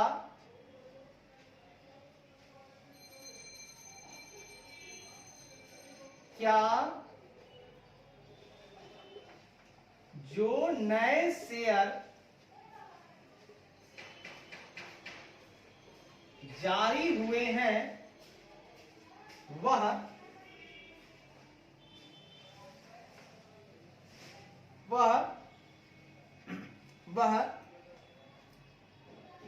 राइट इश्यू था या प्रेफरेंशियल इश्यू था, वह राइट इश्यू था या प्रेफरेंशियल इश्यू था। डॉक्टर साहब ये भी पता लगाना होगा कि अभी अभी ताजा ताजा, अभी फ्रेश फ्रेश जो ये सोजा शेयर जारी हुआ है, जो ताजा ताजा शेयर जारी हुआ है, वो राइट वाला है या प्रेफरेंशियल वाला है। हमने जो शेयर अभी अभी जो कंपनी ने आपकी इश्यू की है फ्रेश शेयर, वो राइट इश्यू था या प्रेफरेंशियल था? पूर्वाधिकार उनको जारी करना था क्या, वो आप किए हो, या राइट इश्यू था? ये आपको सत्यापित करना होगा। आप चेक करके बताइए ऑडिटर साहब कि जो फ्रेश शेयर इश्यू हुए हैं वो राइट इश्यू था या प्रेफरेंशियल इश्यू, ये चेक करना भी आपका काम है ना। अधिकार था उसको, या कि वो प्रेफरेंशियल वाला अधिकार है, क्या है, राइट इश्यू है या प्रेफरेंशियल इश्यू, आप पता लगा। दूसरा क्या करोगे, और whether the relevant requirement for issue of share capital as per provision of Companies Act 2013, क्या कंपनी अधिनियम 2013 और क्या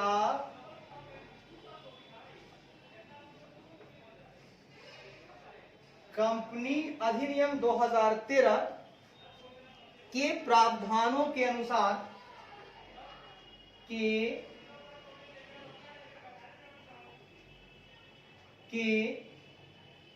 प्रावधानों के अनुसार शेयर कैपिटल, शेयर पूंजी जारी करने के लिए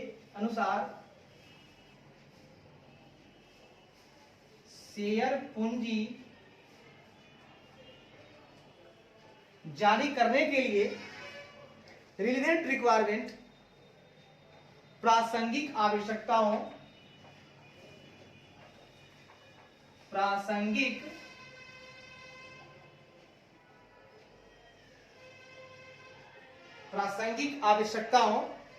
हैव बीन कंप्लाइड विद, का अनुपालन किया गया है, आवश्यकताओं का अनुपालन किया गया है। साहब, ऑडिटर साहब, हाँ सर बोला जाए। मैंने ये कह रहा हूं कि आप जरा ये भी पता लगा लीजिए, वेरीफाई कर लीजिए कि क्या कंपनी अधिनियम 2013 के जो प्रावधान थे उनके अनुसार शेयर कैपिटल इश्यू करने के लिए जो जो रिलेवेंट रिक्वायरमेंट थे, क्या उनको कंप्लाई किया गया है?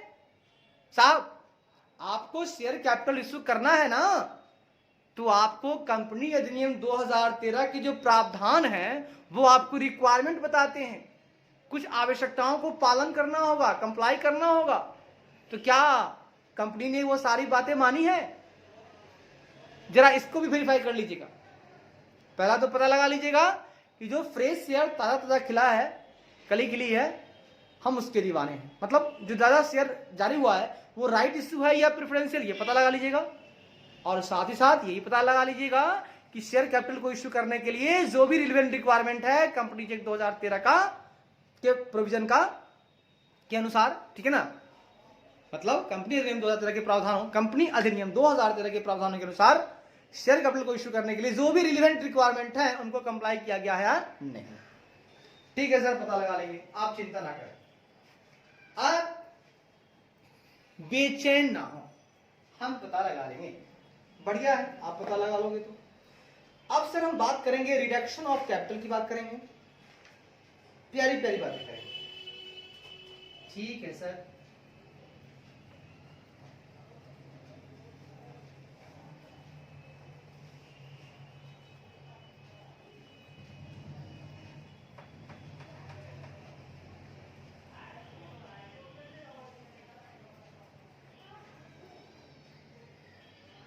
आइए, रिडक्शन ऑफ कैपिटल।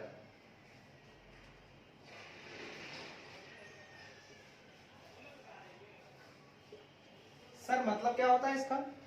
सर पूंजी में कमी, पूंजी को कम करना,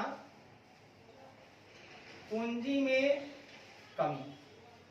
आप कैसे करेंगे पूंजी में कमी? सुनिएगा जी, कहता है भैया हमारा काम कम करना नहीं, हमको तो चेक करना है, हम ऑडिटर सत्यापित करेंगे। कम करना उनका काम है कंपनी का, वो कम करेंगे, हम जाके वेरीफाई करेंगे, बस यही तो मेरा काम है। ठीक है सर। कहता है जी, for verifying reduction of capital, पूंजी में कमी की पुष्टि करने के लिए, पूंजी में कमी की पुष्टि करने के लिए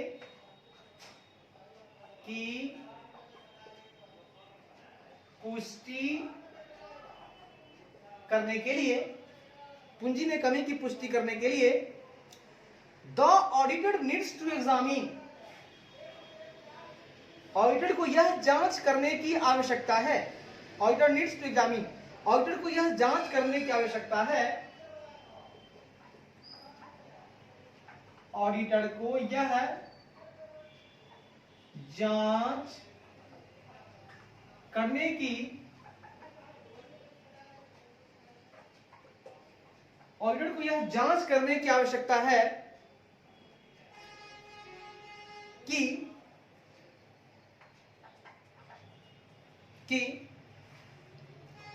whether the company has followed the specific requirements as required by section 66 of the Companies Act 2013, क्या कंपनी ने, whether the company has, क्या कंपनी ने है कि क्या कंपनी ने कंपनी अधिनियम 2013 company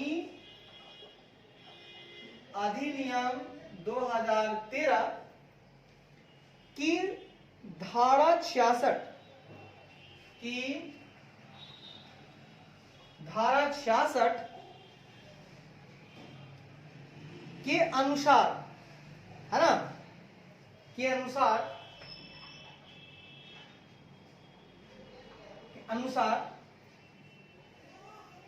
required specific requirement sir आवश्यक विशिष्ट आवश्यकताओं के अनुसार आवश्यक विशिष्ट आवश्यकताओं का हैज फॉलो का पालन किया है, आवश्यकताओं का पालन किया है। भाई साहब, मैं एक ऑडिटर, मेरा कर्तव्य है आपको जांचना। आपने किया है रिडक्शन ऑफ कैपिटल मेरे क्लाइंट साहब? हाँ हाँ किया है। तो साहब क्या पूंजी में जो रिडक्शन किया है भैया, उसको वेरीफाई करने के लिए, उसकी पुष्टि करने के लिए हम लोग एक ऑडिटर हैं, हमें यह जांच करने की आवश्यकता है, नीड्स टू चेक, हमें यह एग्जामिन जांच करने की आवश्यकता है कि क्या कंपनी ने कंपनी अधिनियम 2013 की धारा 66 के अनुसार जो भी रिक्वायर्ड स्पेसिफिक रिक्वायरमेंट था, क्या उन्होंने उसको फॉलो किया। देखिए भैया, आप रिडक्शन करो, दिक्कत वाली बात नहीं है, लेकिन जैसे जैसे धारा 66 कंपनी एक्ट का धारा 66 कहता है, जो भी रिक्वायर्ड स्पेसिफिक रिक्वायरमेंट को कंप्लाई करने के लिए कहता है, फॉलो करने के लिए, आप उसे फॉलो करते हुए ही आप कर सकते हो कैपिटल में रिडक्शन।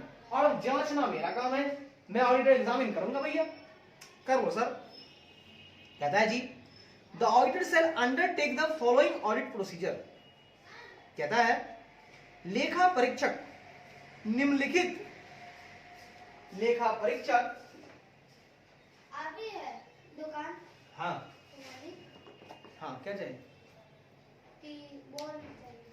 आते हैं, आइए जी आइए, थोड़ा और आगे बढ़ते हैं। हाँ, तो क्या बात कर रहे थे हम लोग?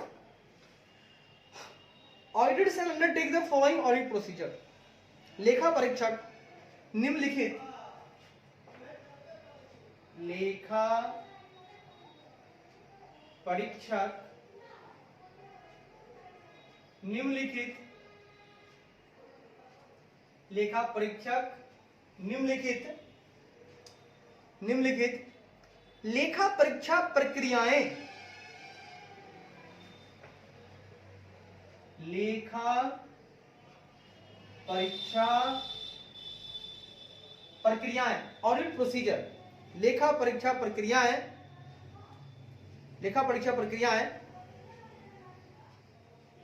अंडरटेक करेगा, अपनाएगा।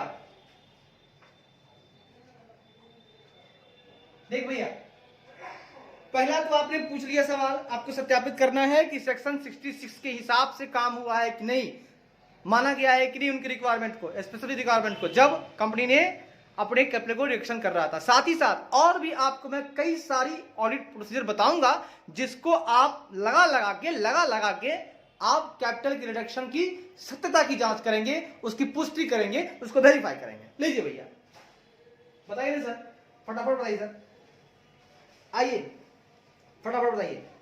पहली काम क्या करोगे आप, सुनिए। Verify that meeting of the share holders, verify that सत्यापित करें कि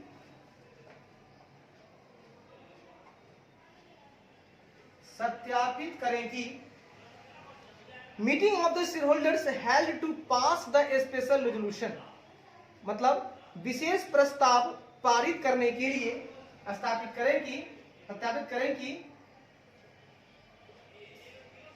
विशेष प्रस्ताव पारित करने के लिए पारित करने के लिए meeting of share holder held करने के लिए आयोजित शेयरधारकों की बैठक करने के लिए आयोजित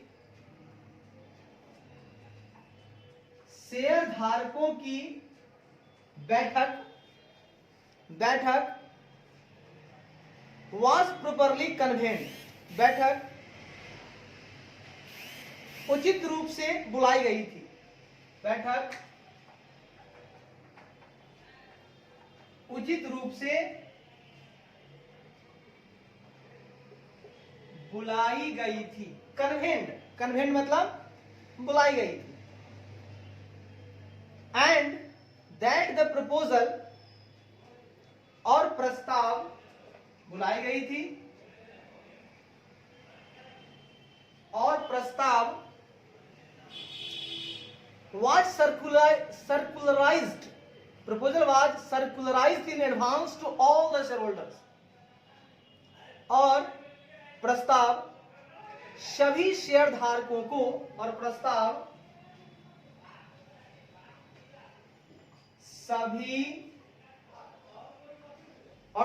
सभी शेयरधारकों को अग्रिम रूप से प्रसारित किया गया था। अग्रिम रूप से प्रसारित किया गया था।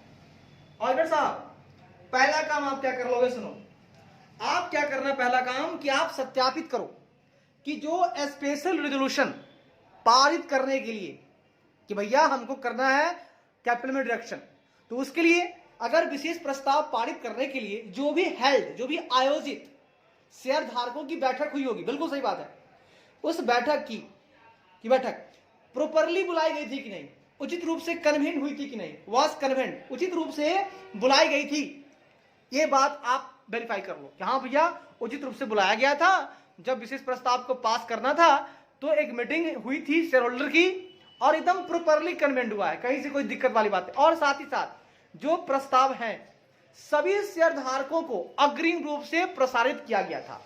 मतलब जो भी यहां प्रस्ताव हुआ था, मतलब 5-6 यहां बैठे और जितने भी शेयर होल्डर थे सबको एडवांस में एकदम सर्कुलराइज्ड कर दिया गया था। भैया देख लो, हम लोग प्रस्ताव दे रहे हैं, कर रहे हैं कि हमको कैपिटल का डिडक्शन करना है, तो आपका काम है सत्यापित कर लो साहब कि उचित रूप से कन्वेंट हुआ था कि नहीं, है ना, शेयर होल्डर की जो है मीटिंग, और विशेष प्रस्ताव उसे पारित करना है और सभी शेयरधारकों को एडवांस में बता देना है, आपको सर्कुलराइज कर देना है प्रपोजल कि मेरा ये प्रपोजल है, हम चाहते हैं डिडक्शन। बढ़िया है सर। दूसरा कहता है जी, वेरीफाई दैट, सत्यापित करें कि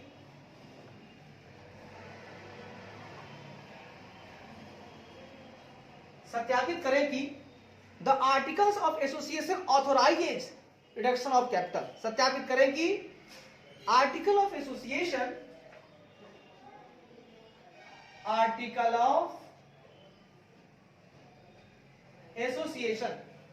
सत्यापित करें कि आर्टिकल्स ऑफ एसोसिएशन पूंजी में कमी को अधिकृत करते हैं। पूंजी में कमी को अधिकृत करते हैं। भैया क्या बात कहा आपने। देखिए भैया ऑडिटर साहब, एक और काम कर लीजिएगा, आप वेरीफाई कर लीजिए कि आर्टिकल ऑफ एसोसिएशन ऑथोराइज करता है कि नहीं पूंजी में रिडक्शन करने के लिए। आर्टिकल ऑफ एसोसिएशन में लिखा होगा ये बात, आप वहां भी जाके पढ़ो कि वहां ऑथोराइज कर रहा है कि नहीं आर्टिकल ऑफ एसोसिएशन। अगर वो करेगा, ऑथोराइज करेगा कंपनी को कि हाँ भैया आप कैपिटल में रिडक्शन कर सकते हो, तभी वो कर सकता है, तो आप जाके वेरीफाई उसको भी कर लो। ठीक है सर, कर लो सर, कर लो, ये भी कर लो सर, वो भी कर लो सर, क्या करो सर, भैया सारा काम करना होगा। तीसरा काम, एग्जामिन दैट जांच करें कि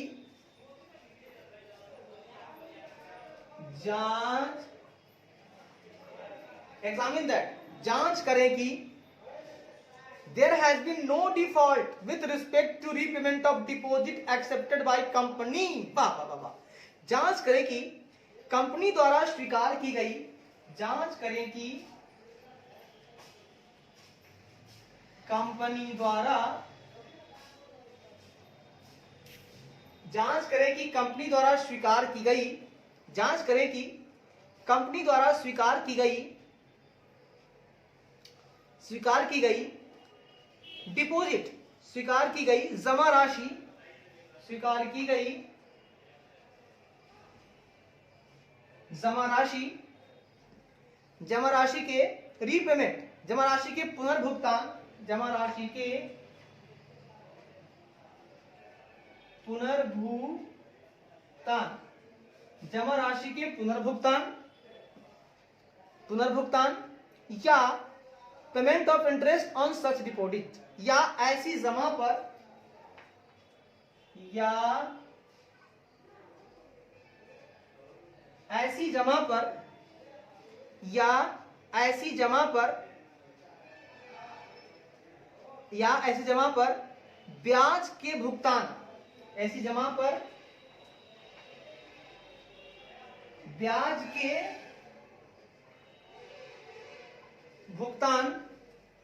भुगतान विथ रिस्पेक्ट टू, भुगतान के संबंध में, भुगतान के संबंध में there has been no default, संबंध में कोई चूक नहीं हुई है, संबंध में कोई चूक नहीं हुई है। और साहब, हाँ सर, एक और काम आप कर लो भैया। क्या करो, आप जांच कर लो कि कंपनी द्वारा कोई एक्सेप्टेड डिपॉजिट अमाउंट है क्या, उन्होंने जो एक्सेप्ट किया है कोई जमा राशि, किसी ने उसको डिपॉजिट किया होगा पैसा, तो क्या उन्होंने उसका रीपेमेंट किया है? भैया अगर आप जमा लोगे, आपको कंपनी, आपके यहां कोई बंदा जमा करता है पैसा, तो आप उसको वापस करोगे ना जी, तो रीपेमेंट करोगे ना जिसको? हाँ सर, रीपेमेंट तो करूंगा, क्योंकि रीपेमेंट अर्थ इसलिए है कि वो पहले दिया हमको, फिर हम उसको वापस करेंगे।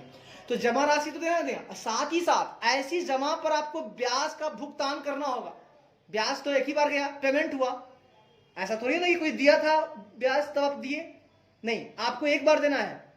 दिया हुआ पैसा वापस किए तो पुनर्भुगतान, और जब पहली बार आपने कुछ दिया तो भुगतान। तो भैया ऐसी जमा पर ब्याज का भुगतान के संबंध में कोई डिफॉल्ट तो नहीं है।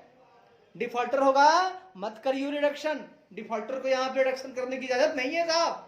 तो आप जांच लो ना भैया, ऑडिटर साहब, आप जांच लो कि कंपनी द्वारा स्वीकार की गई जो जमा राशि है उनका पुनर्भुगतान या ऐसी जमा पर ब्याज के भुगतान के संबंध में कोई डिफॉल्ट नहीं हुई, कोई चूक नहीं हुई है। ठीक है सर, थोड़ा और आगे बढ़ेंगे सर। और कहता जी, reduction of capital shall not be affected if such default exist. आए, कहता सर, यदि ऐसी चूक मौजूद है, कहता है सर, यदि ऐसी चूक मौजूद है, एग्जिस्ट है, कर रही है, मौजूद है,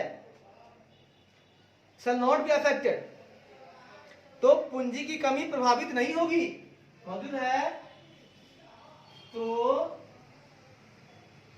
पूंजी की कमी, है ना, reduction of capital shall not be affected, तो पूंजी की कमी प्रभावित नहीं होगी।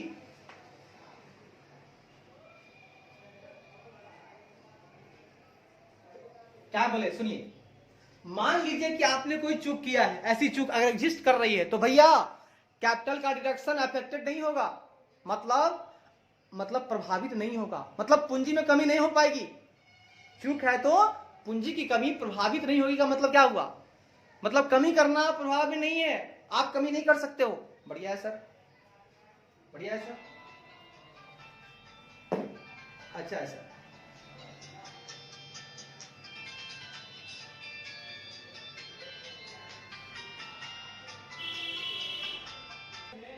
आइए देख लेते हैं सर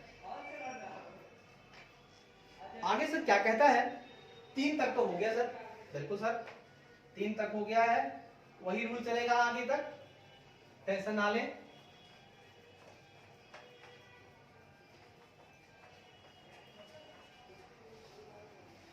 इसमें आपको पॉइंट है 11 तक, लेकिन हम आज करेंगे 7 तक। इसमें 3 हो गया है, अपने 6 तक करेंगे, 3 और करेंगे, ठीक है? ठीक है सर।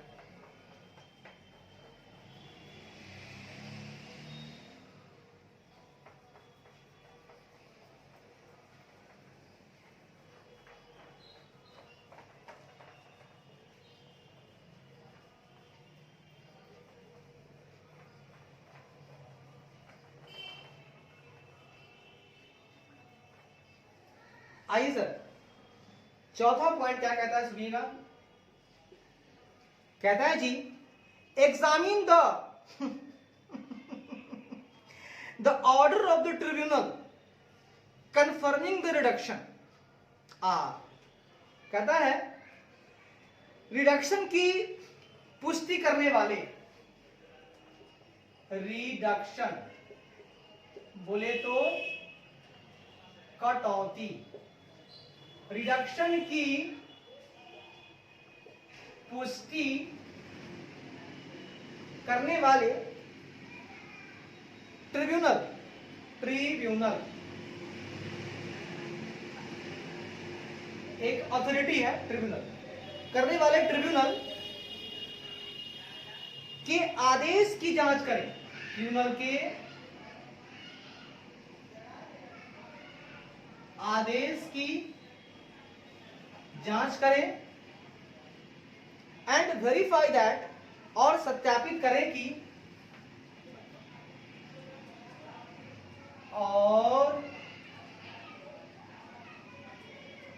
और सत्यापित करें कि ए copy of the order and the minutes, करें कि आदेश और मिनटों की एक प्रति, आदेश और मिनटों की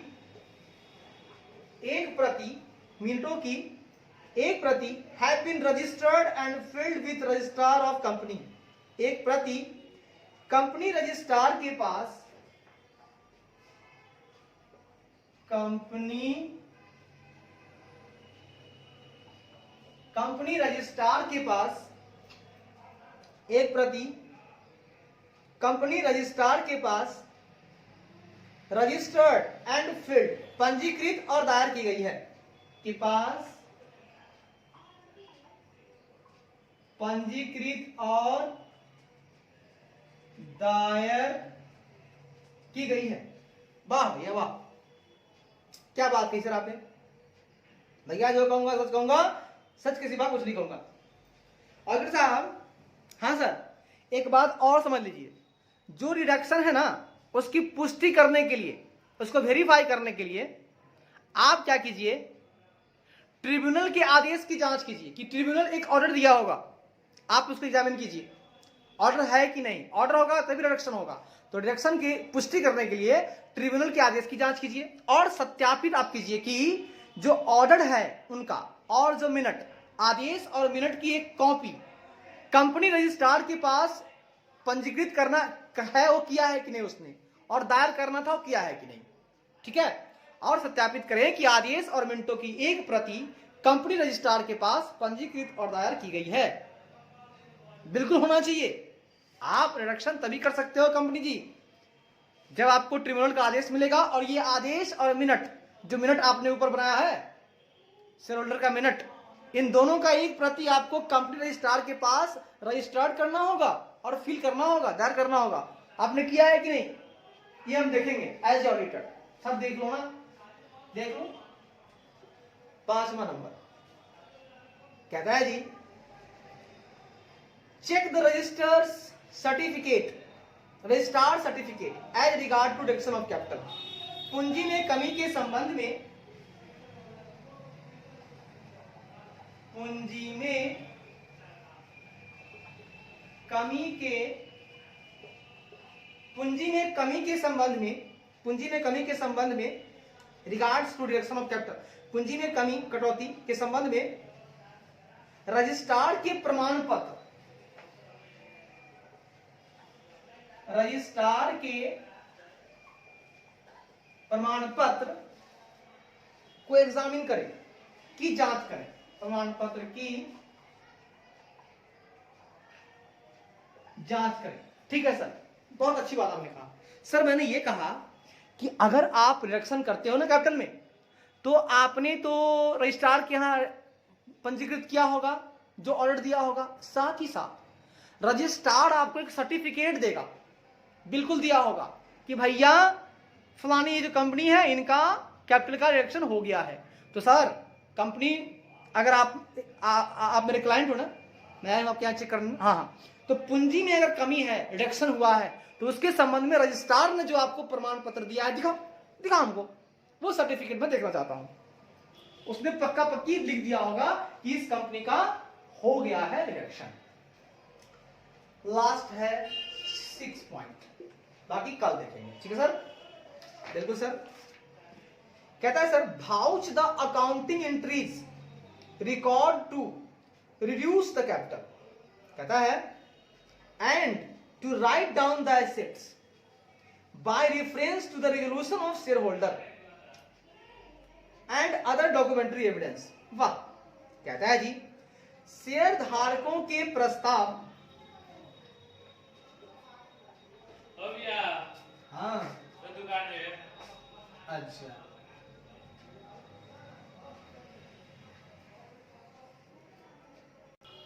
आइए जी आइए। मैंने क्या कहा? मैंने कहा जी शेयर धारकों के प्रस्ताव और अन्य दस्तावेजी साक्ष्य और अन्य दस्तावेजी साक्ष्य, डॉक्यूमेंट्री एविडेंस, साक्ष्य साक्ष्य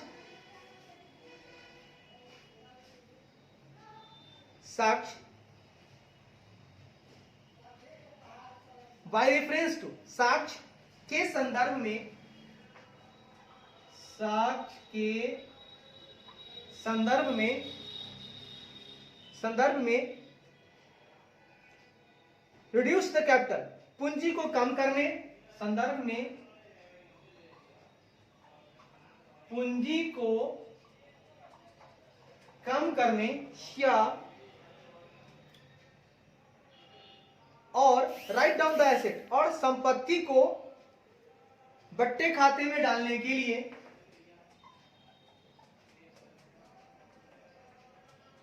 और संपत्ति को बट्टे खाते या कम करने, बट्टे खाते में डालने के लिए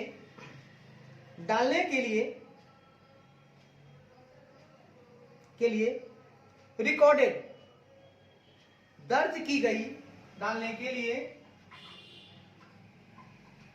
दर्ज की गई अकाउंटिंग एंट्रीज, लेखांकन प्रविष्टियों की पुष्टि करें, की गई लेखांकन प्रविष्टियों की पुष्टि करें, साथ ही यह भी जांच करें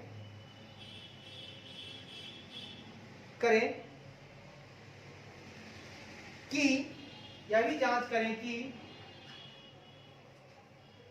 whether the requirement of schedule 3 part 1 have been complied with in relation to the presentation, कि प्रस्तुतिकरण के संबंध में, कि प्रस्तुतिकरण के संबंध में अनुसूची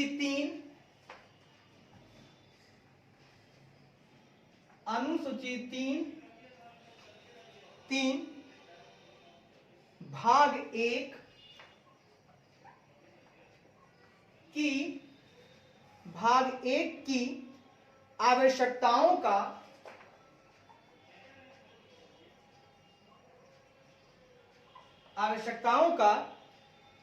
कंप्लाई का अनुपालन किया गया है या नहीं, आवश्यकताओं का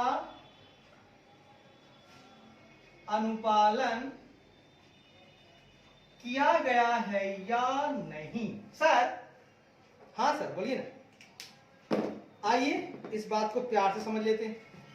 मैंने कहा जी, मैंने ये कहा सर कि मुझे ये बताओ कि सर जो शेयर धारक के जो प्रस्ताव होंगे, प्रस्ताव तो चाहिए, उनका प्रपोजल तो चाहिए, कम करना है ना डायरेक्शन, तो हाँ, तो शेयर धारक का प्रस्ताव और अन्य कोई भी डॉक्यूमेंट्री एविडेंस, कोई भी दस्तावेजी साक्ष्य के संदर्भ में आप पूंजी को कम कर सकते हैं और संपत्ति को राइट डाउन कर सकते हैं। तो करने के लिए, तो ऐसा करने के लिए है ना, आपके पास आपको देखना होगा कि शेयर धारक का प्रस्ताव है कि नहीं और अन्य डॉक्यूमेंट्री एविडेंस है कि नहीं, या उसी के संदर्भ में आप उसको देखते हुए ही आप पूंजी को कम कर सकते हैं, संपत्ति को राइट डाउन कर सकते हैं। और इसके लिए आपने रिकॉर्ड किया होगा अकाउंटिंग एंट्री, डेफिनेटली किया होगा। भैया मेरे को दिखा दे, मैं उस अकाउंटिंग एंट्री को भाउच करना चाहता हूं, उसकी पुष्टि करना चाहता हूं। भैया ठीक है, भैया पुष्टि कर लो, पुष्टि कर लो, तभी तो सत्य साबित आएगा, सामने आएगा कि हाँ भैया रिडक्शन सही सही हुआ है। और साथ ही साथ यह भी जांच करिए मेरे प्यारे ऑडिटर साहब, जो रिप्रेजेंटेशन हो रहा है, जो प्रस्तुतिकरण हो रहा है, ठीक है, बैलेंस शीट में जो दिख रहा है, फाइनेंशियल स्टेटमेंट जो दिख रहा है, उस प्रस्तुतिकरण के संबंध में शेड्यूल 3 भाग 1 की जो रिक्वायरमेंट है उनको कंप्लाई किया गया है या नहीं। भैया अनुसूची 3 का भाग 1 जैसे जैसे बोलता है, ये बोलता है कि आप बैलेंस शीट में किस तरह से आप किस परफॉर्मा में आप दिखाओगे एसेट को और लायबिलिटीज को, कैसे दिखाओगे, तो क्या उनको कंप्लाई किया गया है कि नहीं, भैया ये भी चेक कर लेंगे। तो इस तरह से भैया हम सब कुछ चेंज कर लेंगे, आप चिंता ना करो। तो भैया आज के लिए इतना ही, बस वही बातें पुरानी होंगी, जितनी बार हो सके आप मेरे प्यारे श्रोतागण सुनते जाएं, बुक सामने में रखें, स्टडी मॉड्यूल, और बिल्कुल देहाती भाषा में है, इंग्लिश हिंदी आपको करने की जरूरत नहीं है, यहां कर दिया गया है। आप सुनिए, जहन में बैठाइए, और बैठाने के बाद फतह हासिल कीजिए। आईसीआई के पास एक झंडा गाड़िए, अपनी जीत का झंडा।